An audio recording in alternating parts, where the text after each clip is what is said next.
C'est l'une des viandes les plus consommées au monde. Elle est vendue sous plusieurs goûts et formes différentes. Saucisson, jambon, lardon, steak, etc. Je me souviens quand maman faisait les courses, ça ne manquait jamais. Enfin, sauf quand j'avais échoué. À l'école, bien sûr. Je parle de viande de porc. Riche en goût et en protéines, souvent elle est sujette à la controverse partout dans le monde. Non, je ne parle pas de l'aspect religieux, mais plutôt d'hygiène alimentaire.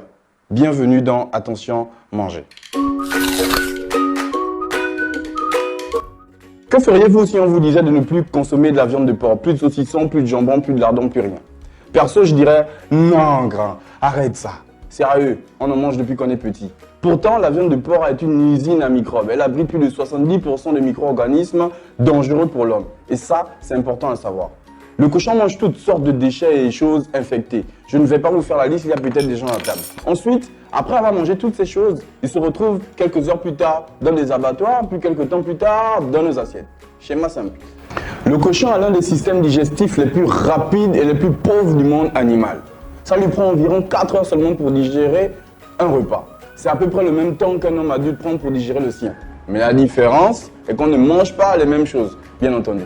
La plupart des toxines contenues dans sa nourriture ne sont pas correctement éliminées, sont stockées ensuite dans sa graisse, sa chair et son sang. Du coup, les amis, lorsqu'on mange des produits porcins, il est important de bien cuire la viande. Ne faisons pas genre, on va au restaurant et on commande des côtes de porc saignantes. Non, non, ça c'est presque du suicide. Au-delà de la cuisson, il y a aussi la conservation. Faire attention à combien de temps la viande reste dans le frigo ou à l'air libre est très important.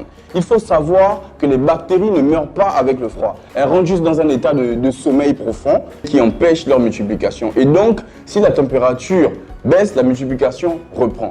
Par exemple, si la tranche de jambon change de couleur, colle au toucher ou commence à émettre une odeur, cela veut simplement dire qu'elle est impropre pour la consommation et donc qu'il faut la jeter. S'il vous plaît, ne mettons pas notre santé en danger pour rien. Je ne suis donc pas en train de dire de ne plus manger la viande de porc. Franchement, le choix vous revient, vous faites ce que vous voulez. Je dis juste qu'il faut faire attention à ce qu'on mange. En un mot, luttons pour une alimentation saine.